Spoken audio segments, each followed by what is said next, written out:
En sa séance du 18 juin 2026, le Conseil des ministres a adopté un rapport relatif à une proposition de révocation de 2 agents de police pour des faits qualifiés de détournement des deniers publics d'un montant total estimé à 45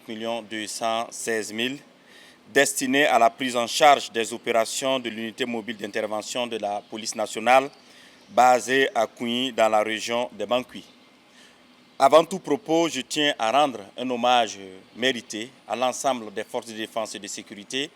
à l'ensemble des populations civiles, à l'ensemble des VDP qui se battent jour et nuit pour que le Burkina Faso reste debout.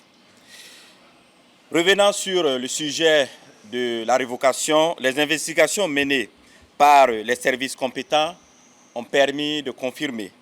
la commission de ces malversations financières qui ont été reprochées à ces 2 agents. En application des dispositions de la loi 027-2018 portant statut du cadre de la police nationale et du décret numéro 2019-04-06 portant règlement de discipline générale de la police nationale, en ce qui concerne la sanction disciplinaire en cas de commission de faute de 3e degré, notamment celle qualifiée d'extrême gravité, le Conseil des ministres entérine la révocation du lieutenant de police Tiao B. Nicolas, matricule 90-605X, chef du service administratif et financier de la direction régionale de la police nationale de Banqui, et du sergent-chef de police Ilboudo Pawentore Marcelin, matricule 309-147H, responsable de la logistique au sein du dit service administratif et financier pour détournement de deniers publics. Aussi, il sied de souligner que la révocation de ces 2 agents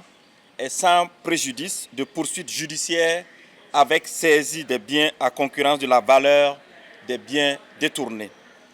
C'est l'occasion de rappeler à tous ceux qui sont dans la chaîne financière, les SAF, les responsables logistiques, etc.,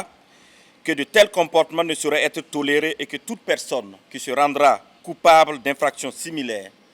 particulièrement les sommes destinées à la prise en charge des primes d'opération et d'alimentation des hommes qui sont déployés sur le théâtre des opérations et qui se battent jour et nuit pour que le Burkina Faso reste debout, subira les mêmes sanctions. En tout état de cause, le Conseil a instruit que désormais, la rétribution des prises en charge destinées aux opérations se fera à travers la coopérative militaire et paramilitaire d'épargne et de crédit, Comipec, et ce pour atténuer les risques de détournement. Aussi, je tiens à rassurer que les vérifications se poursuivent dans toutes les chaînes financières.